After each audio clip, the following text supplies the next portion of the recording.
It started out as any other night out. Kat Jones joined some people she knew at a bar. He bought me a drink, and I noticed, about 20 minutes later, after a few songs, that I just really didn't start feeling, I was feeling really sick. And then after like a while, I just was out like a light, and I don't remember, anything until I woke up the next day. That was May of 2009. Since then, flashbacks have started filling in some of the blanks. I don't like mud anymore because, like, on my way home not on my way home, but when he was taking me home, I asked to go to the bathroom and he wouldn't let me go to a public place. He made me go on the side of the interstate, like, on this big muddy pile. And so I just woke up, I was just really dizzy, I didn't have any clothes on, and I had to, like go through mail to figure out where I was at. And once I figured out where I was at, I got my clothes and got out of there. She called for her sister to come get her at a nearby shopping center and tried to process what happened. I was embarrassed that that happened to me. I was embarrassed that I just didn't, it was kind of like there was this time that I was just. Kat joins a staggering statistic in Nebraska. An estimated 1 in 8 women are raped in this state, and 3/4 of them are sexually assaulted by someone they know. Add to that, more than half of the women never report it. One of the biggest reasons someone doesn't come forward is no one's going to believe me. And that's a huge hurdle to get over. It takes a lot of strength to do this. It really does. It's not a weak person who goes to trial. It's not a weak person or who will report it. Kat's decision to report it to police she calls the right thing to do.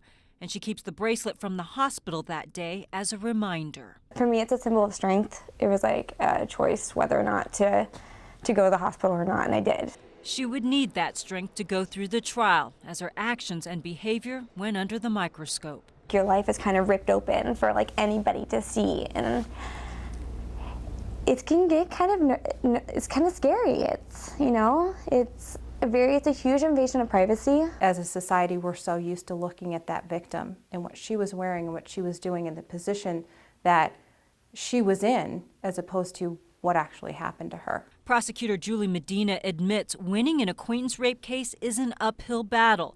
Only about a third of accused rapists get convicted. There's such a misconception, even in 2011, about what this crime is about. And make no mistake, this is a crime of power. This is a crime of control. It has absolutely nothing to do with sex. This is something that not very many people talk about. It's very hush-hush, and I think that is a reason why people aren't convicted. A jury acquitted the man in Kat's case, too. The whole experience has left its mark. She's lost 30 pounds, changed her hair color, and sticks close to home. I went out for my birthday about a month ago and saw people I used to work with who had no idea who I was.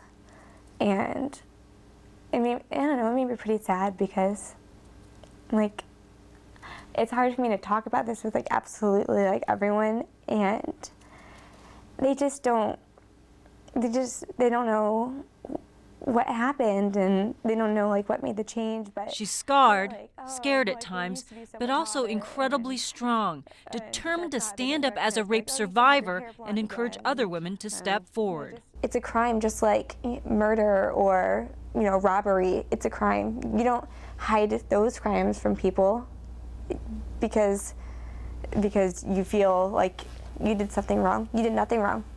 Nothing. Tell someone. She hopes her story will protect other women and stop the shame. For her to have the strength and the courage to stand up and talk to people, I think it will make a huge difference in people's lives. I think it's the bravest thing I've ever done, and it could be the bravest thing that someone else has ever done before too.